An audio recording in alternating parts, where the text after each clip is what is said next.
ಉಡುಪಿಯ ಕನರ್ಪಾಡಿ ಶ್ರೀ ಜಯದುರ್ಗಾ ಪರಮೇಶ್ವರಿ ದೇವಸ್ಥಾನದಲ್ಲಿ ನಾವಿದ್ದೇವೆ. ಬಹಳ ಇತಿಹಾಸ ಪ್ರಸಿದ್ಧವಾಗಿರುವಂತಹ ಜಯದುರ್ಗಾ ಪರಮೇಶ್ವರಿ ದೇವಸ್ಥಾನವು ನಮಗಿಲ್ಲಿ ದಕ್ಷಿಣ ಭಾರತದಲ್ಲಿ ಬೇರೆ ಎಲ್ಲೂ ಕಾಣಲಿಕ್ಕೆ ಸಿಗಲಿಕ್ಕಿಲ್ಲ. ಯಾಕಂತ ಹೇಳಿದರೆ ಜಯದುರ್ಗಾ ಅಂತ ಹೇಳುವಂಥ ಹೆಸರಿನ ಮೂಲಕವಾಗಿರುವಂತಹ ದುರ್ಗಾ ಪರಮೇಶ್ವರಿ ದೇವಸ್ಥಾನ ಅಂತ ಹೇಳುವಂಥದ್ದು. ಇಲ್ಲಿ ನಡೆಯುವಂತಹ ನವರಾತ್ರಿ ಮಹೋತ್ಸವ ಅಂತ ಹೇಳುವಂಥದ್ದು ಪ್ರತಿಯೊಂದು ದುರ್ಗಾ ದೇವಸ್ಥಾನದಲ್ಲೂ ವಿಶೇಷವಾಗಿರ್ತಾ ಹೋಗ್ತದೆ. ಜಯದುರ್ಗಾ ಪರಮೇಶ್ವರಿ ದೇವಸ್ಥಾನದಲ್ಲಿರುವಂಥ ನವರಾತ್ರಿಯ ವಿಶೇಷ ಮಹೋತ್ಸವವು ಹೇಗೆಲ್ಲ ನಡೀತಾ ಹೋಗ್ತದೆ, ಇಲ್ಲಿರುವಂತಹ ನವರಾತ್ರಿಯ ಮಹೋತ್ಸವದಲ್ಲಿ ನಡೆಯುವಂಥ ವಿಶೇಷವಾದಂತಹ ಪೂಜಾ ಕೈಂಕರ್ಯಗಳು ಯಾವುದೆಲ್ಲ ಎಂಬುದನ್ನು ನಮಗೆ ಸಂಪೂರ್ಣವಾದಂಥ ಮಾಹಿತಿ ನೀಡ್ತಾ ಇರ್ತಾರೆ. ಎಲ್ಲ ರೀತಿಯಾದಂಥ ಮಾಹಿತಿಯನ್ನು ಅಲ್ಲಿರುವಂಥ ಆಡಳಿತೀಯ ಸಮಿತಿಯ ಅಧ್ಯಕ್ಷರು, ಸದಸ್ಯರು, ಇನ್ನಿತರರು, ಅದೇ ರೀತಿಯಾಗಿ ಭಕ್ತಾದಿಗಳ ಮೂಲಕವಾಗಿ ನಾವು ನೋಡಲಿಕ್ಕಿದ್ದೇವೆ. ಬನ್ನಿ.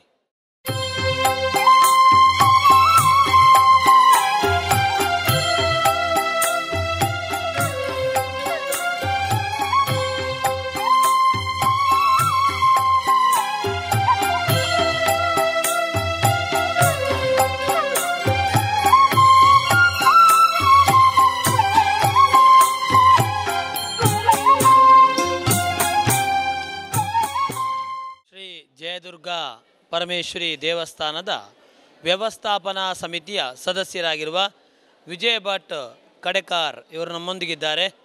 ಇಲ್ಲಿರುವಂತಹ ನವರಾತ್ರಿ ಮಹೋತ್ಸವದ ಸಂಪೂರ್ಣ ಮಾಹಿತಿಯನ್ನು ನಮಗೆ ನೀಡಲಿಕ್ಕಿದ್ದಾರೆ. ನವರಾತ್ರಿ ಮಹೋತ್ಸವ ಅಂತ ಹೇಳಿದರೆ ನವವಿಧವಾಗಿ ದೇವಿಯನ್ನು ಪೂಜಿಸುವ ಮೂಲಕವಾಗಿ ಭಕ್ತಿಪೂರ್ವಕವಾಗಿ ಭಕ್ತರಲ್ಲಿ ಎಲ್ಲರಲ್ಲೂ ಆ ಭಕ್ತ ಯಾವ ರೀತಿ ಪ್ರಾರ್ಥನೆ ಮಾಡ್ತಾನೋ ಆ ರೀತಿಯಾಗಿ ದೇವರು ಅನುಗ್ರಹ ಮಾಡ್ತಾರೆ ಅಂತ ಹೇಳುವಂಥದ್ದು ನವರಾತ್ರಿಯಲ್ಲಿ ಆ ದೇವಿಯ ಅನುಗ್ರಹ ಸಿಗುವಂಥದ್ದು. ಹಾಗಾಗಿ ಈ ನವರಾತ್ರಿಯ ಮಹೋತ್ಸವದಲ್ಲಿ ಇಲ್ಲಿ ನಡೆಯುವಂಥ ವಿಶೇಷವಾದಂತಹ ಪೂಜಾ ಕೈಂಕರ್ಯಗಳು ಯಾವುದೆಲ್ಲ ಎಂಬುದರ ಬಗ್ಗೆ ಸಂಪೂರ್ಣವಾದಂಥ ಮಾಹಿತಿಯನ್ನು ನಮಗೆ ಕಡೆಕಾರ ಅವರು ತಿಳಿಸಲಿಕ್ಕಿದ್ದಾರೆ.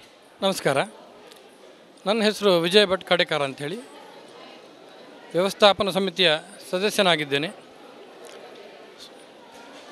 ಸಾವಿರಾರು ವರ್ಷದ ಇತಿಹಾಸ ಇರುವ ನಮ್ಮ ಶ್ರೀ ಜಯದುರ್ಗಾ ಪರಮೇಶ್ವರಿ ದೇವಸ್ಥಾನ ಕನ್ನರ್ಪಾಡಿ ದಿನಾಲು ಸಾವಿರಾರು ಜನರು ಇಲ್ಲಿ ದೇವರ ದರ್ಶನ ಮಾಡಲಿಕ್ಕೆ ಬಂದು ಅನ್ನಪ್ರಸಾದವನ್ನು ಸ್ವೀಕಾರ ಮಾಡ್ತಾರೆ. ಉಡುಪಿಯಲ್ಲಿರುವ ಕಾರಣಿಕ ಕ್ಷೇತ್ರವಾದ ಶ್ರೀ ಜಯದುರ್ಗಾ ಪರಮೇಶ್ವರಿ ದೇವಸ್ಥಾನ 9 ದಿನಗಳ ಕಾಲ ನವರಾತ್ರಿ ಉತ್ಸವವು ಅತ್ಯಂತ ವಿಜೃಂಭಣೆಯಿಂದ ನಡೀತದೆ. ಹಾಗೆ ದೇವಸ್ಥಾನಕ್ಕೆ ಒಂದು ವಿಶೇಷ ಏನಂತ ಹೇಳಿದರೆ, ಇಲ್ಲಿ ಪ್ರತಿದಿನವೂ ಊರಿನ ಎಲ್ಲ ಸದಸ್ಯರು 9 ದಿನಗಳ ಕಾಲ ತಮ್ಮ ಕೆಲಸವನ್ನು ಬಿಟ್ಟು ಇಲ್ಲಿ ಬಂದು ಸೇವೆಯನ್ನು ಮಾಡ್ತಾರೆ. ಅದು ನಮಗೆ ಬಹಳ ಒಂದು ಅವರ ಕೆಲಸವೇ ನಮಗೆ ಇಲ್ಲಿ ಅಮ್ಮ ಮಾಡಿಸೋದು, ದೇವರೇ ಮಾಡಿಸೋದು ನಮಗೆ. ಹಾಗಾಗಿ ಆದ ಕಾರಣ ಜನ ಕೂಡ ಅದರಿಂದಾಗಲಿ ಬರ್ತದೆ. ನಮಗೆ ದಿವಸಲೂ ಈಗ ನಿನ್ನೆ ನಮಗೆ 7,500 ಜನ ಊಟಕ್ಕೆ ಇಲ್ಲಿ ಅನ್ನ ಪ್ರಸಾದ ಸ್ವೀಕಾರ ಮಾಡಲಿಕ್ಕೆ ಬಂದಿದ್ದಾರೆ. ಎಲ್ಲವನ್ನು ಕೂಡ ಆ ಸ್ವಯಂ ಸೇವಕರೇ, ಇಲ್ಲಿ ಯುವಕ ಮಂಡಲ ಆಗ್ಬೋದು, ಬ್ರಾಹ್ಮಣ ಸಂಘ ಆಗ್ಬೋದು, ಅಥವಾ ಸ್ವಸಹಾಯ ಸಂಘಗಳು, ಪ್ರತಿಯೊಂದರಲ್ಲೂ ಅಚ್ಚುಕಟ್ಟಾಗಿ ಶಿಸ್ತಿನಿಂದ ಸ್ವಚ್ಛತೆಯಿಂದ ದೇವಸ್ಥಾನದ ಒಂದು ಸೇವೆಯನ್ನು ಮಾಡಲಿಕ್ಕೆ ಬರ್ತಾರೆ. ಖಂಡಿತವಾಗಿಯೂ ಭಾಳ ಸಂತೋಷ ಏನು ಅಂತ ಹೇಳಿದರೆ, ಭಕ್ತ ಸಾಗರ ಇಲ್ಲಿ ಕಾಣ್ತಾ ಇದ್ದೇವೆ ಅಂತ ಹೇಳೋದು. ಕಾರಣಿಕ ಕ್ಷೇತ್ರ ಅಂತ ಹೇಳಿ ಒಮ್ಮೆ ಕಂಡ್ರೆ ಆ ದೇವಿ ತನ್ನಂತಾನೇ ತನ್ನ ಭಕ್ತರನ್ನು ಕರಿತಾ ಹೋಗ್ತಾರೆ ಅಂತ ಹೇಳುವಂಥದ್ದು. ಆ ಭಕ್ತರ ಮೂಲಕವಾಗಿ ಏನೆಲ್ಲ ಕೆಲಸಗಳನ್ನು ಮಾಡಿಸಬೇಕು ಅದನ್ನೆಲ್ಲವನ್ನು ಮಾಡಿಸ್ತಾರೆ ಹೇಳುವಂಥ. ಹಾಗಿದ್ದಾಗ ಅಲ್ಲಿರುವಂಥ ವ್ಯವಸ್ಥಾಪನಾ ಸಮಿತಿ ಇರ್ಬೋದು ಅಥವಾ ಆಡಳಿತ ಕಮಿಟಿ ಇರ್ಬೋದು, ಎಲ್ಲರಿಗೂ ಅನುಕೂಲ ಆಗುವ ರೀತಿಯಲ್ಲಿ ತಾಯಿ ಕೆಲಸ ಮಾಡಿಸ್ತಾ ಹೋಗ್ತಾಳೆ ಅಂತ ಹೇಳುವಂಥದ್ದು. ಖಂಡಿತವಾಗಿಯೂ ಅದೇ ರೀತಿಯಾಗಿ ಪೂಜಾ ಕೈಂಕರ್ಯಗಳ ವಿಷಯಗಳಲ್ಲಿ ಏನೆಲ್ಲ ವಿಶೇಷತೆಗಳು ನಡೀತಾ ಹೋಗ್ತದೆ. ಬೆಳಗ್ಗೆ ಬೇಗನೆ ಒಂದು 11 ಗಂಟೆಗೆ ಮಹಾಪೂಜೆ ನಡೀತದೆ. ಆನಂತರ ಚಂಡಿಕ ಹೋಮ ದಿನಕ್ಕೆ ಕಡಿಮೆ ಅಂದರೂ 4ರಿಂದ ಜಾಸ್ತಿ ಅಂದರೆ 8 ಚಂಡಿಕಾ ಹೋಮದವರೆಗೆ ಇಲ್ಲಿ ನಡೀತದೆ ಪ್ರತಿ ದಿವಸವೂ. ಮಹಾನವಮಿಯ ದಿವಸ ಊರಿನ ಎಲ್ಲರೂ ಸೇರಿಕೊಂಡು ಒಂದು ಮಹಾಚಂಡಿಕೆಯಾಗ ಮಾಡ್ತೇವೆ. ನಮ್ಮ ವ್ಯವಸ್ಥಾಪನಾ ಸಮಿತಿಯ ಅಧ್ಯಕ್ಷರಾದ ರಾಘವೇಂದ್ರ ಭಟ್ ಅವರ ನೇತೃತ್ವದಲ್ಲಿ ಈ ಎಲ್ಲ ಕಾರ್ಯಕ್ರಮಗಳು ನಡೀತಾ ಇದೆ. ಬಹಳ ಒಳ್ಳೆಯ ರೀತಿಯಲ್ಲಿ ಉತ್ತಮ ರೀತಿಯಲ್ಲಿ ನಡೀತದೆ. ಹಾಗೆ ಸಂಜೆಯ ಮೇಲೆ ಹೂವಿನ ಪೂಜೆ, ರಂಗಪೂಜೆ, ಚಂದ್ರಮಂಡಲ ರಥೋತ್ಸವ ದಿನ 9 ದಿನವೂ ಹೌದು 9 ದಿನವೂ ರಥೋತ್ಸವ ಇದೆ. ಪಲ್ಲಕ್ಕಿ ಸೇವೆ ಎಲ್ಲರೂ ಊರಿನ ಎಲ್ಲ 10 ಸಂವತ್ಸರ ಹಿರಿಯರು ಇವರ ಸಮ್ಮುಖದಲ್ಲಿ ನಡೀತದೆ. ದಿವಸಲೂ ಸಾವಿರಾರು ಭಕ್ತರು ಬೆಳಗ್ಗೆಯಿಂದ ರಾತ್ರಿಯ ತನಕ ಸಂಜೆ ಸಾಧಾರಣ ಒಂದು 11 ಗಂಟೆವರೆಗೆ ಆಗ್ತದೆ ಇಲ್ಲಿ ಎಲ್ಲ ಮುಗಿಯುವಾಗ. ಅಲ್ಲಿಯವರೆಗೂ ಬಹಳ ಒಂದು ಶಿಸ್ತಿನಿಂದ ನಮ್ಮೊಂದಿಗೆ ಭಾಗವಹಿಸಿ ಅಮ್ಮನ ಅನುಗ್ರಹಕ್ಕೆ ಪಾತ್ರರಾಗ್ತಿದ್ದಾರೆ. ಒಂದು ನಮ್ಮಲ್ಲಿ ಕೋರಿಕೆ ಏನಂದರೆ ಎಲ್ಲರೂ ಇದೀಗ ಬೈಂದೂರಿನಿಂದ ಹಿಡಿದು ಮಂಗಳೂರುವರೆಗೆ ದಿನಾಲೂ ಸಾವಿರಾರು ಭಕ್ತರು ಇಲ್ಲಿ ಪ್ರಸಾದಕ್ಕೆ ಅಂತ ಬರ್ತಾರೆ. ಇನ್ನೂ ಜಾಸ್ತಿ ಆಗಬೇಕು, ನಾವು ದಿವಸವೂ ಅಕ್ಷಯ ಆಗಬೇಕಂತ ನಾವು ಹೇಳೋದು. ಯಾಕಂದರೆ ನವರಾತ್ರಿಯಲ್ಲಿ ಎಷ್ಟು ಪ್ರಸಾದ ಹೋಗ್ತದೋ ಅಷ್ಟು ಒಳ್ಳೆಯದು, ನಮಗೂ ದೇವಸ್ಥಾನಕ್ಕೂ ಒಳ್ಳೆಯದು, ಹಾಗೂ ಜನರಿಗೊಂದು ಅದರ ಮೇಲೆ ಒಂದು ವಿಶ್ವಾಸ, ಅಮ್ಮನ ಆಶೀರ್ವಾದ ಅನುಗ್ರಹ ಇರ್ತದೆ ಅಂತೇಳಿ. ಭಾಳ ಸಂತೋಷದ ಮಾತನಾಡ್ತಾ ಹೋದ್ರೆ, ಯಾಕಂದರೆ ಭಕ್ತಾದಿಗಳು ಜನಸಾಗರವಾಗಿ ಬಂದರೆ ಅಲ್ಲಿ ದೇವಿ ಖಂಡಿತವಾಗಿ ಎಲ್ಲ ರೀತಿಯಲ್ಲಿ ಅನುಗ್ರಹ ಮಾಡ್ತಾ ಇರ್ತಾಳೆ. ಅದೇ ರೀತಿಯಾಗಿ ಅವರಿಗೆ ಕೊಡುವಂಥ ಅನ್ನ ಸಂತರ್ಪಣೆಗಳ ಮೂಲಕವಾಗಿ ಅವರು ಹೊಟ್ಟೆ ತುಂಬ ತಿಂದಾಗ ಖಂಡಿತವಾಗಿಯೂ ಆ ದೇವಿ ಸಂತೃಪ್ತರಾಗಿದ್ದಾಳೆ, ಎಲ್ಲರೂ ಒಳ್ಳೆ ರೀತಿಯಾಗಿ ಆಹಾರ ಸೇವನೆ ಮಾಡಿದ್ದಾರೆ ಎಂಬಂಥ ಸಂತೋಷ ಇರ್ತಾ ಹೋಗ್ತದೆ. ಅದರೊಟ್ಟಿಗೆ ಅಲ್ಲಿರುವಂಥ ಎಲ್ಲ ರೀತಿಯಾದಂತಹ ಕಮಿಟಿ ವರ್ಗದವರಿಗೂ ನಮ್ಮ ಭಕ್ತ ಸಾಗರ ನಮಗೆ ಬಂದಾಗ ನಮಗಿರುವಂಥ ಖುಷಿಯೇ ಬೇರೆ ಅಂತ ಹೇಳುವಂಥ ಮಾತನಾಡ್ತಾ ಹೋದರು. ಭಾಳ ಸಂತೋಷ ಆಯಿತು, ಧನ್ಯವಾದಗಳು. ಭಕ್ತ ಸಾಗರ ನಮ್ಮಿ ಜಯದುರ್ಗ ಪರಮೇಶ್ವರಿ ದೇವಸ್ಥಾನ ಕನ್ನರ್ಪಾಡಿಗೆ ಬರಬೇಕು ಅಂತ ಹೇಳುವಂಥದ್ದು ಇಲ್ಲಿರುವಂಥ ಆಡಳಿತ ಕಮಿಟಿ, ವ್ಯವಸ್ಥಾಪನಾ ಕಮಿಟಿಯವರ ಆಶಯ. ಖಂಡಿತವಾಗಿಯೂ ಬೈಂದೂರಿನಿಂದ ಹಿಡಿದು ಮಂಗಳೂರಿನ ಎಲ್ಲ ರೀತಿಯ ಭಕ್ತಾದಿಗಳು ಇಲ್ಲಿ ಬರಬೇಕು ಅಂತ ಹೇಳುವಂಥದ್ದು.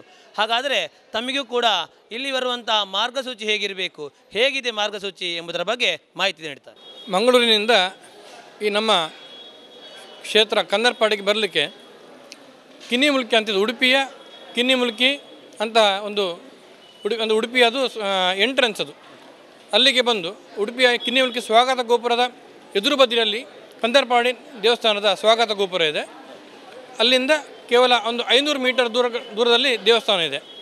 ಹಾಗೆ ಬೈಂದೂರಿನವರು ಕೂಡ ಉಡುಪಿಯ ಮೂಲಕ ಬರ್ಬೋದು, ಅಥವಾ ಇದು ರಾಷ್ಟ್ರೀಯ ಹೆದ್ದಾರಿ ಇದೆ, ಹೆದ್ದಾರಿ ಮೂಲಕ ಬಂದು ಕಿನ್ನಿಮುಲ್ಕಿಯ ಸ್ವಾಗತ ಗೋಪುರದ ಮೂಲಕ ಅದರ ಎದುರು ಬದಿಯಲ್ಲಿರುವ ನಮ್ಮ ದೇವಸ್ಥಾನದ ಸ್ವಾಗತ ಗೋಪುರದ ಮೂಲಕ ಬರ್ಬೋದು. ಎಲ್ಲರೂ ಕೂಡ ಅದೇ ಒಂದೇ ಈಗ ರಸ್ತೆ. ಮತ್ತು ಕರಾವಳಿ ಭಾಗದ ನಮ್ಮ ಮಲ್ಪೆ, ಕುತ್ಪಾಡಿ, ಉದ್ಯಾವರ ಅಂದರೆ ಸ್ಥಳೀಯ ಇದಕ್ಕೆ ಬರಲಿಕ್ಕೆ ಕಡೆಕಾರನಿಂದ ಬರುವಂಥದ್ದೊಂದು ಇಲ್ಲಿ ಕಡೆಕಾರ ಅಂತಿದೆ, ಅಲ್ಲಿಂದ ಒಂದು ಬರಲಿಕ್ಕೆ 1.5 ಕಿಲೋಮೀಟರ್ನ ಒಂದು ರಸ್ತೆ ಇದೆ. ಅಂತೂ ಸ್ವಾಗತ ಗೋಪುರವೇ ಒಂದು ಇದು ಪಾಯಿಂಟ್, ಅದು ಹೌದು. ಬರಲಿಕ್ಕೆ ಉಡುಪಿಯ ಕಿನ್ನಿಮುಲ್ಕಿಯ ಸ್ವಾಗತ ಗೋಪುರದಿಂದ ಒಂದು 500 ಮೀಟರ್ ದೂರದಲ್ಲಿ ಇದೆ ದೇವಸ್ಥಾನ. ಖಂಡಿತವಾಗಿ ಭಕ್ತ ಸಾಗರವೇ ಬರಬೇಕು ಅಂತ ಹೇಳುವಂಥ ಆಶಯ ಅವರಲ್ಲಿರುವ ಕಾರಣವಾಗಿ ತಾವೆಲ್ಲರೂ ಬರುವ ಮೂಲಕವಾಗಿ ದೇವರ ಕೃಪಾ ಕಟಾಕ್ಷಕ್ಕೆ ಪಾತ್ರರಾಗಬೇಕು ಅಂತ ಹೇಳ್ತಾ, ಮುಂದೆ ನಾವು ನೋಡಲಿಕ್ಕಿರುವಂಥದ್ದು ದೇವರ ಒಳಗಿರುವಂತಹ ಆ ಮೂರ್ತಿಯನ್ನು ನೋಡುವ ಮೂಲಕವಾಗಿ ನಾವೆಲ್ಲರೂ ಆ ದೇವಿಯ ಕೃಪಾ ಕಟಾಕ್ಷಕ್ಕೆ ಪಾತ್ರ ಆಗುವ ಮೂಲಕ ಅಲ್ಲಿರುವಂಥ ಅರ್ಚಕ ಬಾಂಧವರಲ್ಲಿ ಮಾತನಾಡುವ ಮೂಲಕ ಅವರಲ್ಲಿರುವಂತಹ ಆ ಒಂದು ವಿಶೇಷವಾದಂತಹ ಪೂಜಾ ಕೈಂಕರ್ಯಗಳು, ಬೇರೆ ಬೇರೆ ರೀತಿಯಾದಂತಹ ದೇವತಾ ಕಾರ್ಯಗಳು ಯಾವ ರೀತಿಯಾಗಿ ನಡೀತದೆ ಎಂಬುದನ್ನು ನಾವು ನೋಡಲಿಕ್ಕಿದ್ದೇವೆ. ಬನ್ನಿ. ಶ್ರೀ ಕ್ಷೇತ್ರ ಕನ್ನರ್ಪಾಡಿ ಜಯದುರ್ಗಾ ಪರಮೇಶ್ವರಿ ದೇವಸ್ಥಾನದ ಪ್ರಧಾನ ಅರ್ಚಕರಾಗಿರುವ ಶ್ರೀಯುತ ಗುರುರಾಜ್ ಉಪಾಧ್ಯಾಯರು, ಅದೇ ರೀತಿಯಾಗಿ ಅರ್ಚಕ ವರ್ಗದಲ್ಲಿ ಓರ್ವರಾಗಿರುವ ಶ್ರೀಯುತ ವೆಂಕಟರಾಜ ಭಟ್ ಇವರು ನಮ್ಮೊಂದಿಗಿದ್ದಾರೆ. ಇದೀಗ ದೇವತಾ ಕಾರ್ಯಗಳು ನವರಾತ್ರಿಯ ವಿಶೇಷವಾದಂಥ ಈ ಸಂದರ್ಭದಲ್ಲಿ ಯಾವ ರೀತಿಯಾಗಿ ನಡೀತಾ ಹೋಗ್ತದೆ, ಏನೆಲ್ಲ ರೀತಿಯಾದಂಥ ವಿಶೇಷ ಕಾರ್ಯಗಳು ದೇವರಿಗೆ ಸಮರ್ಪಣೆ ಆಗ್ತಾ ಹೋಗ್ತದೆ ಎಂಬುದನ್ನು ನಮಗೀಗ ವೆಂಕಟರಾಜ ಭಟ್ರವರು ತಿಳಿಸಲಿಕ್ಕಿದ್ದಾರೆ. ಸರಸಿಜನಿಲೇ ಸರೋಜಹಸ್ತೆ ಧವಲತರಾಂಶುಗಂಧಮಾಲೆ ಶೋಭೆ ಭಗವತಿ ಹರಿವಲ್ಲಭೆ ಮನೋಜ್ಞೆ ತ್ರಿಭುವನಭೂತಿಕ ಪ್ರೀತಿಸಿದ ಮುಖ್ಯಂ. ಅಂತೂ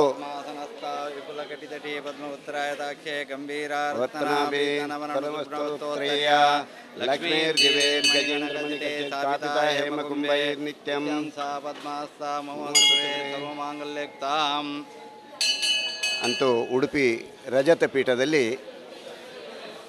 ಬಹಳ ಪುರಾತನವಾದ ಅನಂತೇಶ್ವರನ ಸನ್ನಿಧಿಯಲ್ಲಿ 4 ಸುತ್ತ 4 ದುರ್ಗಾಲಯ, ಅದೇ ರೀತಿ 4 ನಾಗಾಲಯ ಉಂಟು. ಇದು ಬಹಳ ಅನಾದಿಯಿಂದ ಇಲ್ಲಿ ದಕ್ಷಿಣ ಕನ್ನಡ ಜಿಲ್ಲೆ ಅವಿಭಜಿತ ಉಡುಪಿ ಜಿಲ್ಲೆಯಲ್ಲಿ ಅನಂತೇಶ್ವರ ಬಹಳ ಪ್ರಾಚೀನ.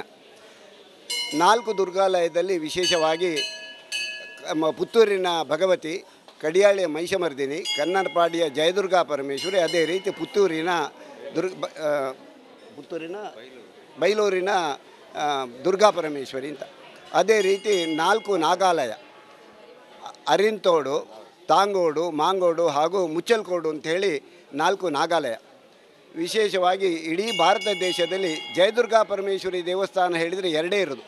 ಒಂದು ಪಶ್ಚಿಮ ಬಂಗಾಳದ ಬರ್ದ್ವಾನ್ನಲ್ಲಿ ಒಂದು ಜಯದುರ್ಗಾ ಪರಮೇಶ್ವರಿ, ಅದೇ ರೀತಿ ಕನ್ನರಪಾಡಿ ದಕ್ಷಿಣ ಕನ್ನಡ ಜಿಲ್ಲೆಯ ಅವಿಭಜಿತ ಇಲ್ಲಿ ಕನ್ನರಪಾಡಿ ಜಯದುರ್ಗಾ ಪರಮೇಶ್ವರಿ. ಅತೀ ಪ್ರಾಚೀನವಾದ ದೇವಸ್ಥಾನ ಇದು ಅಂತ ಹೇಳುವುದಕ್ಕೆ ಉಡುಪಿಯಲ್ಲಿ ಎಲ್ಲ ದೇವಾಲಯಗಳ ಇತಿಹಾಸವನ್ನು ಬರೆದಂಥ ಉಡುಪಿ ಗುರುರಾಜ ಭಟ್ರು ಅಂಥೇಳಿ ಇಲ್ಲಿ ಯಾವ ಕಾಲಘಟ್ಟದಲ್ಲಿ ಈ ದೇವಸ್ಥಾನದ ನಿರ್ಮಾಣ ಆಯಿತು ಅದನ್ನು ನಿಷ್ಕರ್ಷೆ ಮಾಡಲಿಕ್ಕೋಸ್ಕರ ಇಲ್ಲಿ 7 ದಿನ ಮುಕ್ಕಾಂ ಹೂಡಿದರು. ಆದರೂ ಯಾವುದೇ ಲಿಪಿ ಹುಟ್ಟುವ ಮೊದಲಿಗಿಂತ ಇದ್ದ ಪ್ರಾಚೀನ ದೇವಾಲಯ ಅಂಥೇಳಿ ಕಡೆಗೆ ಇಲ್ಲಿಯ ದೇವಾಲಯದ ರಚನೆಯ ವಿನ್ಯಾಸ ಹಾಗೂ ಪರಿಸರದಲ್ಲಿ ಇರುವಂಥ ಎಲ್ಲ ಇದನ್ನು ಪರೀಕ್ಷಿಸಿ ಅಂತೂ ಇದಕ್ಕೆ ಯಾವ ಕಾಲ ನಿಗದಿತ ಟೈಮ್ ಹೇಳದೇ ಇದ್ದರೂ ಅಂತೂ ಬಹಳ ಸುಮಾರು 2-2.5 ವರ್ಷಕ್ಕಿಂತಲೂ ಇತಿಹಾಸ ಹಿಂದಿನ ದೇವಸ್ಥಾನ ಅಂತ ಹೇಳುವ ನಿಷ್ಕರ್ಷೆಗೆ ಬಂದರು. ಅಂತೂ ಈ ದೇವಾಲಯವು ರಾಜವಂಶದ ಅಳುಪ ರಾಜರ ಆಡಳಿತದಲ್ಲಿ ಇದ್ದದ್ದ ರಾಜವಂಶದ ಆಡಳಿತಕ್ಕೆ ಬಂದಂಥ ದೇವಸ್ಥಾನ. ಪುತ್ರ ಸಂತತಿ ಇರಲಿಲ್ಲ ಅಂಥೇಳಿ ಆ ರಾಜವಂಶದಲ್ಲಿ ಇಲ್ಲಿ ದೇವಿಯಲ್ಲಿ ಮೊರೆ ಹೋದದ್ದಕ್ಕಾಗಿ ಅವರು ಪರಿಹಾರವಾಗಿದೆ, ಇವರು ಸಂತಾನ ಪ್ರಾಪ್ತಿ ಕೊಡ್ತೇನೆ ಅಂತ ಹೇಳಿ ರಾಜ ಕಡೆಗೆ ದೇವರಿಗೆ ವಿಶೇಷವಾದ ಒಂದು ಸೌಲಭ್ಯಗಳನ್ನು, ಪೂಜಾ ಪುನಸ್ಕಾರಗಳನ್ನು ಹಾಗೂ ಇಲ್ಲಿ ಆಗಿನ ಕಾಲದಲ್ಲಿ ದೇವರಿಗೆ ಬೇಕಾದ ಎಲ್ಲ ವಸ್ತು ಬಂಗಾರಾದಿಗಳನ್ನು ಮಾಡಿಸಿಕೊಟ್ಟಂಥ ಇತಿಹಾಸ. ಅದೇ ರೀತಿ ಜಯದುರ್ಗಾ ಪರಮೇಶ್ವರಿ 2 ಅಂತಸ್ತಿನ ಸಂಪೂರ್ಣ ಶಿಲಾಮಯವಾದ ದೇವಸ್ಥಾನ. ಇಲ್ಲಿಯ ಕಟ್ಟಡದ ರಚನೆ ಹೇಗೆ ಅಂತ ಹೇಳಿದರೆ ಆ ಹಲಗೆ, ಕಲ್ಲಿನ ಹಲಗೆಯ ಜೋಡಣೆ ಯಾವುದೇ ರಾಸಾಯನಿಕ ವಸ್ತು ಇಲ್ಲದೆ ಕೇವಲ ಅದರ ಜೋಡಣೆ, ಒಂದು ತೊಟ್ಟು ನೀರು ಒಳಗೆ ಇಕ್ಕದಿಂದ ರೀತಿಯಲ್ಲಿ ಆ ಕಟ್ಟಡದ ವಿನ್ಯಾಸ ರಚನೆ ಮಾಡಿದ್ದಾರೆ. ಇನ್ನು ಪೂಜೆ ವಿಷಯದಲ್ಲಿ ಹೇಳುವುದು ಅಂತ ಹೇಳಿ ಆದರೆ ಇಲ್ಲಿ ನಮ್ಮ ಭಾರತ ದೇಶದಲ್ಲಿ ಕಂಡ 2 ಯುದ್ಧದಲ್ಲಿ, ಮಹಾಯುದ್ಧ ಕಾಲದಲ್ಲಿಯೂ ಇಲ್ಲಿ ಅನ್ನ ಸಂತರ್ಪಣೆ ನಡೀತಾ ಇತ್ತು. ಆಗ ಬಹಳ ಇದು ಮಾಡಿ ನಿರ್ಬಂಧ ಇದ್ದರೂ ಇಲ್ಲಿ ದೇವಸ್ಥಾನದ ಎದುರು ಬಾಗಿಲು ಹಾಕಿ ಅನ್ನದಾನ ಎಂದಿಗೂ ಇಲ್ಲಿ ನಿಲ್ಲಿಲ್ಲ. ಅದೇ ದೇವರ ದಯದಲ್ಲಿ ಇಲ್ಲಿ ಇವತ್ತಿಗೆ ಶರನ್ನವರಾತ್ರಿ ಕಾಲದಲ್ಲಿ ದಿನೇ ಅತೀ ಉಡುಪಿಯ ಜಿಲ್ಲೆಯಲ್ಲಿ ಒಂದು ಏಕೈಕ ದೇವಸ್ಥಾನ ದಿನಾಲೂ 5,000-6 ಸಾವಿರ ಜನಕ್ಕೆ ಅನ್ನದಾನ ನಡೀತದೆ. ಅಂತೂ ಆ ದೇವಿಯ ಕೃಪೆಯಿಂದ ತುಂಬ ಕಾರಣಿಕವಾಗಿರುವುದರಿಂದ ಇಲ್ಲಿ ಸುಮಾರು 1,000 ವರ್ಷದ ಹಿಂದಿನವರೆಗೂ ಇಲ್ಲಿ ಮುಳ್ಳಿನ ಹಾವಿಗೆಯಲ್ಲಿ ಮಾಡಿದಂಥ ಒಂದು ಹಾವಿಗೆಯಿಂದ ಇಲ್ಲಿ ದರ್ಶನ ನಡೀತಿತ್ತು ಅಂಥೇಳಿ ನಾವು ಸ್ವಲ್ಪ ನಮಗೆ ನೆನಪು ಇತ್ತೀಚೆವರೆಗೂ ಇತ್ತು. ಇಲ್ಲಿ ಈಗ ಹಾವಿಗೆಯನ್ನು ಪ್ರದರ್ಶನಕ್ಕೆ ಇಟ್ಟಿದೆ. ಇನ್ನು ಬೆಳಿಗ್ಗೆ 5 ಗಂಟೆಗೆ ನಿರ್ಮಾಲ್ಯ ವಿಸರ್ಜನೆ ಪೂಜೆ, ಅದೇ ರೀತಿ ಆ ದೇವರಿಗೆ ಮತ್ತು ಪಂಚಾಮೃತಾಭಿಷೇಕ, ಅದೇ ರೀತಿ 10:30 ಗಂಟೆ ಹೊತ್ತಿಗೆ ಮಹಾಕುಂಭಾಭಿಷೇಕ ಆಗಿ 11 ಗಂಟೆ ಹೊತ್ತಿಗೆ ಮಹಾಪೂಜೆ ನಡೀತದೆ.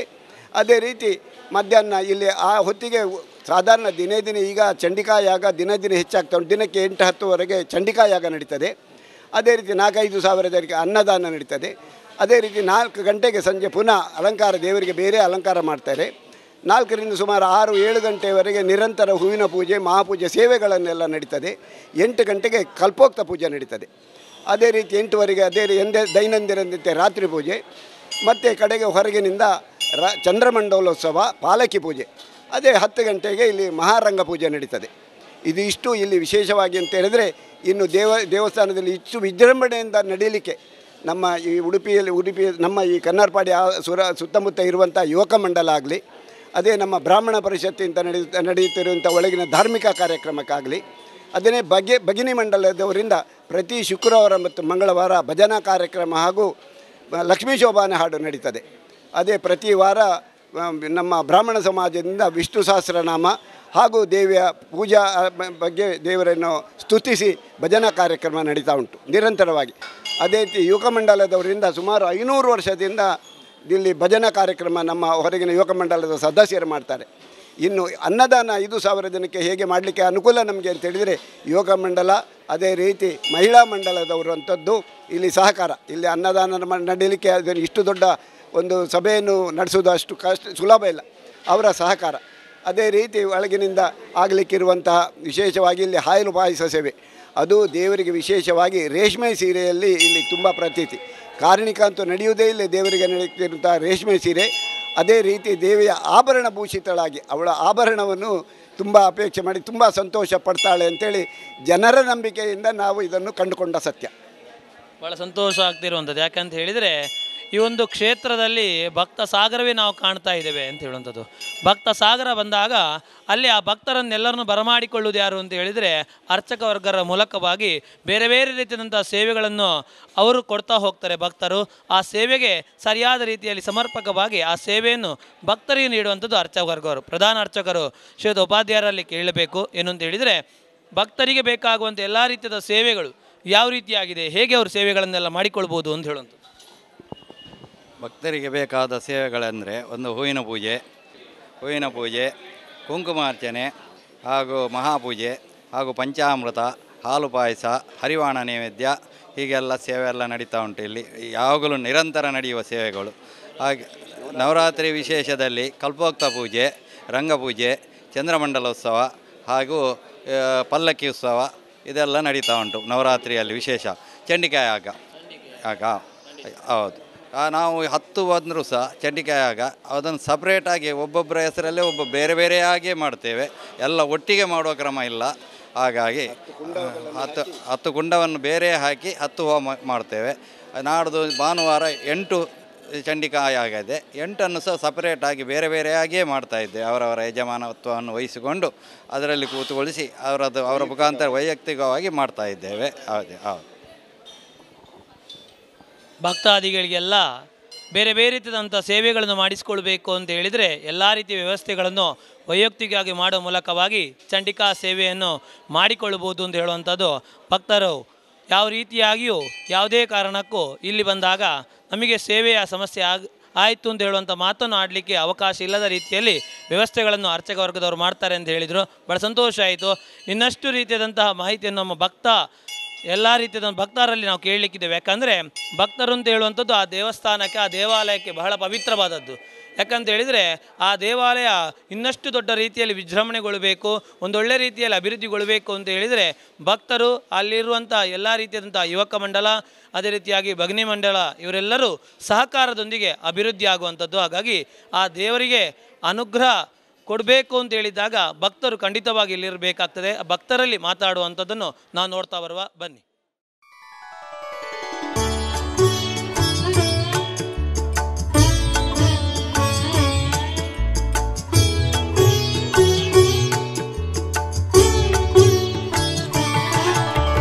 ನಮಸ್ತೆಸ್ತು ಮಹಾಮಾಯೆ ಶ್ರೀಪೀಠೆ ಸುರಪೂಜಿತೆ ಶಂಖಚಕ್ರ ಗದಾಹಸ್ತೆ ಮಹಾಲಕ್ಷ್ಮೀ ನಮೋಸ್ತುತೆ. ಮಹಾಲಕ್ಷ್ಮೀ ನಮೋಸ್ತುತೆ, ಮಹಾಲಕ್ಷ್ಮೀ ನಮೋಸ್ತುತೆ, ಮಹಾಲಕ್ಷ್ಮೀ ನಮೋಸ್ತುತೆ, ಮಹಾಲಕ್ಷ್ಮೀ ನಮೋಸ್ತುತೆ. ನಮಸ್ತೆಸ್ತು ಮಹಾಮಾಯೆ ಶ್ರೀಪೀಠೆ ಸುರಪೂಜಿತೆ ಶಂಖಚಕ್ರ ಗದಾಹಸ್ತೆ ಮಹಾಲಕ್ಷ್ಮೀ ನಮೋಸ್ತುತೆ.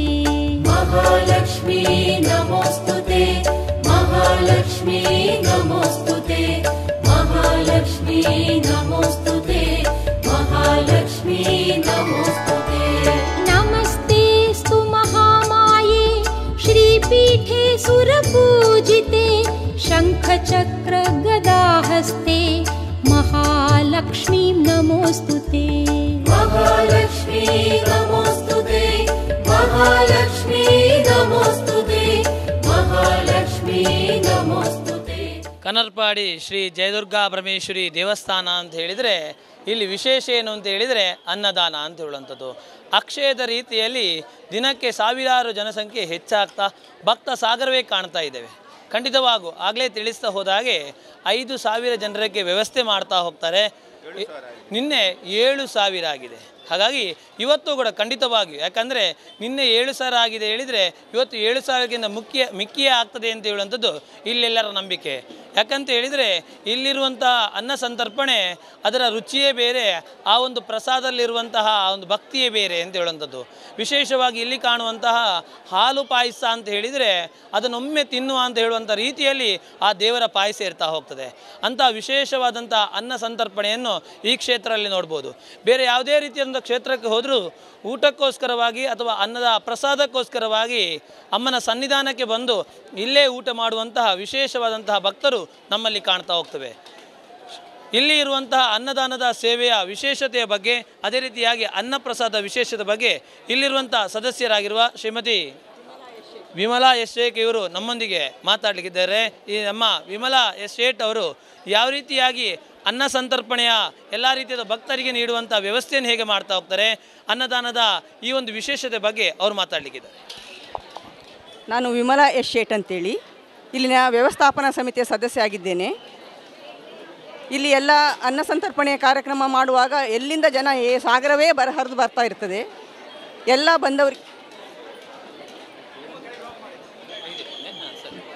ಬಂದ ಎಲ್ಲ ಭಕ್ತರಿಗೂ ಅನ್ನ ಸಂತರ್ಪಣೆಯು ಚಂದ ರೀತಿಯಲ್ಲಿ ಆಗ್ತಾ ಉಂಟು. ಯಾವುದೇ ಒಂದು ಅವಸರ ಅಡೆತಡೆ ಆಗದ ಹಾಗೆ ಎಲ್ಲ ಇಲ್ಲಿಯ ಸದಸ್ಯರು ಮತ್ತು ಸ್ಥಳೀಯವಾಗಿ ಇಲ್ಲಿರುವಂಥ ಎಲ್ಲ ಮೆಂಬರ್ಸ್ನವರು ಕೂಡ, ಸ್ವಸಹಾಯ ಸಂಸ್ಥೆಗಳ ಸದಸ್ಯರು ಕೂಡ, ಇಲ್ಲಿನ ಮಹಿಳಾ ಮಂಡಳಿಯ ಎಲ್ಲ ಸದಸ್ಯರು ಕೂಡ ಒಳ್ಳೆ ರೀತಿಯಲ್ಲಿ ಒಂದು ಅನ್ನವನ್ನು ಬಡಿಸುವಲ್ಲಿ ಯಾವುದೇ ಒಂದು ವಸ್ತು ಕಡಿಮೆ ಆದ ಕೂಡಲೇ ಯಾರು ತಂದು ಕೊಡ್ತಾರೆ ವ್ಯವಸ್ಥೆಯನ್ನು ಅವರಿಗೆ ವಹಿಸಿಕೊಟ್ಟು ಕೂಡಲೇ ತಂದು ಯಾವುದೇ ತಡ ಆಗದ ಹಾಗೆ ಒಳ್ಳೆ ರೀತಿಯಲ್ಲಿ ಎಲ್ಲ ಬಡಿಸಿಕೊಂಡು ಜನರಿಗೆ ಒಳ್ಳೆ ರೀತಿಯಲ್ಲಿ ಒಂದು ಹೊಟ್ಟೆ ತುಂಬಿಕೊಂಡು ಊಟ ಮಾಡಿಕೊಂಡು ಅನ್ನ ಪ್ರಸಾದವನ್ನು ಊಟ ಮಾಡಿದ ಒಂದು ಸಂತೃಪ್ತಿಯು ಭಕ್ತರಿಗೆ ಆಗಬೇಕು. ಆ ರೀತಿಯಲ್ಲಿ ಒಳ್ಳೆ ರೀತಿಯಲ್ಲಿ ಆಗ್ತಾ ಇದೆ. ಖಂಡಿತವಾಗಿಯೂ ಭಕ್ತರು ಅಂತ ಹೇಳುವಂಥದ್ದು ಎಷ್ಟು ಪವಿತ್ರವಾದದ್ದು ಅಂತ ಹೇಳಿದರೆ, ಅವರೆಲ್ಲ ರೀತಿಯಲ್ಲೂ ಸಂತೃಪ್ತಿಗೊಂಡಾಗ ಆ ಕ್ಷೇತ್ರಕ್ಕೆ ಇರುವಂತಹ ಒಂದು ಮರ್ಯಾದೆಯೇ ಬೇರೆ ಇರ್ತಾ ಹೋಗ್ತದೆ. ಕನರ್ಪಾಡಿ ಶ್ರೀ ಜಯದುರ್ಗಾ ಪರಮೇಶ್ವರಿ ದೇವಸ್ಥಾನದ ಮಾಜಿ ಸದಸ್ಯರು, ಅದೇ ರೀತಿಯಾಗಿ ಗ್ರಾಮ ಪಂಚಾಯಿತಿಯ ಸದಸ್ಯರು ಆಗಿರುವಂಥ ಶ್ರೀಯುತ ಶಿವಾನಂದ ಶೇಡಿಗರ್ ಅವರು ನಮ್ಮೊಂದಿಗಿದ್ದಾರೆ. ಇಲ್ಲಿರುವಂಥ ವಿಶೇಷತೆಯ ಬಗ್ಗೆ, ಅದೇ ರೀತಿಯಾಗಿ ಅನ್ನದಾನ ಅಂತ ಹೇಳುವಂಥದ್ದು ಒಂದು ಕ್ಷೇತ್ರಕ್ಕೆ ಪವಿತ್ರವಾದದ್ದು ಅಂತ ಹೇಳುವಂಥದ್ದನ್ನು ನಾವು ಖಂಡಿತವಾಗಿ ನೆನೆಸಲೇಬೇಕು. ಯಾಕಂತ ಹೇಳಿದರೆ, ಯಾವಾಗ ಅನ್ನ ನೀಡ್ತಾ ಹೋಗ್ತೇವೋ, ಹೊಟ್ಟೆ ತುಂಬ್ತಾ ಹೋಗ್ತೇವೋ, ಆಗ ಸಾಕು ಅಂತ ಹೇಳ್ತಾ ಹೋಗ್ತೇವಂತೆ. ಬೇರೆ ಯಾವುದು ಕೊಟ್ಟಾಗಲೂ ಸಾಕು ಅಂತ ಹೇಳೋದಿಲ್ಲ ಅಂತೆ. ಹಾಗಾಗಿ ಅನ್ನದಾನ ಮಾಡಿದರೆ ಅದರಷ್ಟು ಇರುವಂಥ ಪವಿತ್ರತೆ ಬೇರೆ ಯಾವುದೂ ಇಲ್ಲ ಅಂತ ಹೇಳ್ತಾ ಹೋಗ್ತಾರೆ. ಹಾಗಾಗಿ ಅದರ ವಿಶೇಷತೆ ಬಗ್ಗೆ ಶ್ರೀಯುತರು ತಿಳಿಸಲಿದ್ದಾರೆ. ನಾನು ಸಣ್ಣದಿಂದ 6 ವರ್ಷದಿಂದ ದೇವಸ್ಥಾನ ಕೆಲಸ ಮಾಡ್ತಿದ್ದೆ, ಸೇಡಿಗನಾಗಿ ಸೇವಕರ್ತನಾಗಿ ಕೆಲಸ ಮಾಡ್ತಿದ್ದೇನೆ. ನಾನು ಈಗ ಕೆದ್ದೆಯರು ಅಧ್ಯಕ್ಷರಾದಾಗ ಈಗ ಜನ ಬರಲಿಕ್ಕೆ ಸ್ಟಾರ್ಟ್ ಆದದ್ದು. ಮುಂಚೆ ಇರಲಿಲ್ಲ, 300-400 ಜನ ಆಗ್ತಿದ್ದರು. ಅವರು ಬರುವಾಗ 3,000 ಆಯಿತು, ಈಗ 7,000 ಆಗ್ತಾ ಬಂತು. ಅದಕ್ಕೆ ವ್ಯವಸ್ಥೆ ಎಲ್ಲ ಇಲ್ಲಿ ಬ್ರಾಹ್ಮಣ ಸಂಪ್ರದಾಯ ಒಳಗೆ ಬ್ರಾಹ್ಮಣ ಮಾಡ್ಕೊತಾರೆ. ನಮ್ಮದೆಲ್ಲ ಹೆಂಗಸರೆಲ್ಲ ಇರ್ತಾರೆ, ನಾವೆಲ್ಲ ತಂದು ಕೊಡೋದು, ಆ ಕೆಲಸ ಮಾಡ್ತೇವೆ. ಇದೆಲ್ಲ ಸ್ವಯಂ ಸೇವಕರು, ಯಾರು ದುಡ್ಡು ತಗೊಳ್ಳೋದಿಲ್ಲ, ಯಾರಿಗೆ ಸಂಬಳ ಇಲ್ಲ, ಒಳಗಿನವರಿಗೆ ಮಾತ್ರ ಸಂಬಳ. ಸೇವೆ ಎಲ್ಲರೂ 9 ದಿವಸ ಸೇವೆ ಮಾಡ್ತೇವೆ. ಮತ್ತು ಒಂದು ದಿವಸ ಯುವಕ ಸಂಘದ್ದು ಸತ್ಯನಾರಾಯಣ ಪೂಜೆ ಉಂಟು, ಯುವಕ ಸಂಘದ್ದು ಸತ್ಯನಾರಾಯಣ ಪೂಜೆ ಉಂಟು. 10 ದಿವಸ ಕೆಲಸ ಹೋಗ್ಬಿಡ್ತೇವೆ. ಸಂಪೂರ್ಣವಾಗಿ ಮಾಡ್ತಾ ಹೋಗ್ತೀರಿ ಅಂತ ಹೇಳುವಂಥದ್ದು. ಖಂಡಿತವಾಗಿಯೂ ಈ ಒಂದು ವಿಶೇಷವಾದಂಥ ಸಂದರ್ಭವನ್ನು ನೀವು ಗಮನಿಸ್ತಾ ಇದ್ದೀರಿ. ಎಲ್ಲ ರೀತಿಯ ಭಕ್ತಾದಿಗಳಲ್ಲಿಯೂ ನಾನು ನೋಡ್ತಾ ಇರ್ಬೋದು ಆ ಒಂದು ಊಟದ ಸಂತಸ, ಆ ಒಂದು ಅನ್ನ ಪ್ರಸಾದವನ್ನು ತಗೊಳ್ಬೇಕು, ಅಮ್ಮನ ಆ ಒಂದು ಪ್ರಸಾದವನ್ನು ಸ್ವೀಕರಿಸಬೇಕು ಅಂತ ಹೇಳುವಂಥ ಆ ಖುಷಿಯನ್ನು ನೋಡ್ತಾ ಹೋಗ್ಬೋದು. ಭಕ್ತ ಸಾಗರವೇ ನಮ್ಮ ಕಣ್ಣೆದುರು ಕಾಣ್ತಾ ಇದೆ. ಲೈನೋಪಾದಿಯಾಗಿ ನಿಂತಿದ್ದಾರೆ, ಸಾಲೋಪಾದಿಯಲ್ಲಿ ನಿಂತುಕೊಂಡು ಅಮ್ಮನ ಸೇವೆಯನ್ನು ಮಾಡಬೇಕು ಅಂತ ಹೇಳುವಂಥ ಚಿತ್ತದೊಟ್ಟಿಗೆ ಅಮ್ಮನ ಅನ್ನಪ್ರಸಾದವನ್ನು ಸ್ವೀಕರಿಸಬೇಕು ಅಂತ ಹೇಳುವಂಥದ್ದು.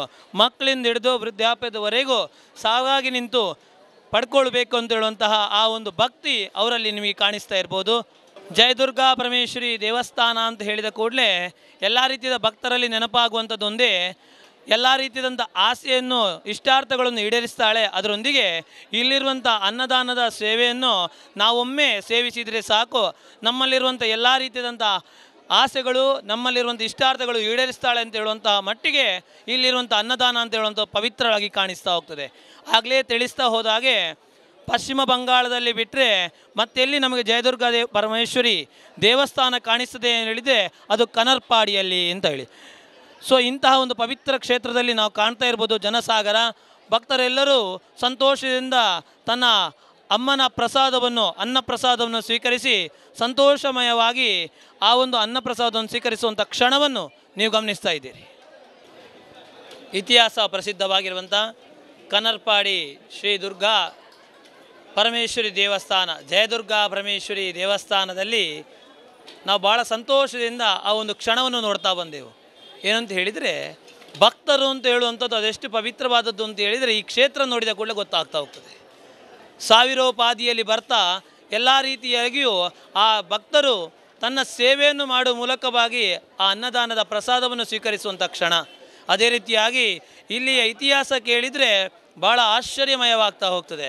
ಯಾಕಂತ ಹೇಳಿದರೆ ಕಲ್ಲಿನ ಮೂಲಕವಾಗಿ ಕಟ್ಟಿರುವಂಥ ಈ ಒಂದು ಶಿಲಾಮಯವಾಗಿರುವಂಥ ದೇವಸ್ಥಾನ ಯಾವುದೇ ಕಾರಣಕ್ಕೂ ರಾಸಾಯನಿಕ ಅಂಶಗಳನ್ನು ಬಳಸದೆ, ಅರ್ಥಾತ್ ಸಿಮೆಂಟುಗಳನ್ನು ಬಳಸದೆ ನೇರವಾಗಿ ಕಲ್ಲುಗಳ ಮೂಲಕವಾಗಿ ಜೋಡಣೆ ಮಾಡಿರುವಂಥ ಈ ಒಂದು ಪವಿತ್ರವಾಗಿರುವಂಥ ಕ್ಷೇತ್ರ. ಖಂಡಿತವಾಗಿ ನೀವೆಲ್ಲರೂ ಈ ಕ್ಷೇತ್ರಕ್ಕೆ ಬಂದು ಆ ಒಂದು ಕ್ಷೇತ್ರದ ಸೊಗಡನ್ನು ನೋಡಬೇಕು ಅಂತ ಹೇಳುವಂಥದ್ದು ಖಂಡಿತವಾಗಿ ನಮ್ಮೆಲ್ಲರ ಅಭಿಲಾಷೆ. ಯಾಕೆಂತ ಹೇಳಿದರೆ ಇಲ್ಲಿರುವಂಥ ಕ್ಷೇತ್ರದೊಂದಿಗೆ ಅಲ್ಲಿರುವಂಥ ಅನ್ನಪ್ರಸಾದವು ವಿಶೇಷವಾಗಿರ್ತಾ ಹೋಗ್ತದೆ. ಹಾಗಾಗಿ ಶ್ರೀ ಕ್ಷೇತ್ರ ಜಯದುರ್ಗಾ ಪರಮೇಶ್ವರಿ ದೇವಸ್ಥಾನಕ್ಕೆ ಬಂದು ಅಲ್ಲಿರುವಂಥ ದೇವಿಯ ಕೃಪಾ ಕಟಾಕ್ಷಕ್ಕೆ ಪಾತ್ರರಾಗುವ ಮೂಲಕ ಅನ್ನ ಪ್ರಸಾದವನ್ನು ಸ್ವೀಕರಿಸುವ ಮೂಲಕ ಆ ದೇವಿಯ ಅನುಗ್ರಹಕ್ಕೆ ಪಾತ್ರರಾಗಿ ಹೇಳ್ತಾ ಇಲ್ಲಿನ ಈ ವಿಶೇಷವಾದಂತಹ ನವರಾತ್ರಿ ಮಹೋತ್ಸವದ ವಿಶೇಷ ಕಾರ್ಯಕ್ರಮವನ್ನು ನಾವಿವತ್ತಿಗೆ ಮುಕ್ತಾಯಗೊಳಿಸ್ತಾ ಇದ್ದೇವೆ. ವಂದನೆಗಳು.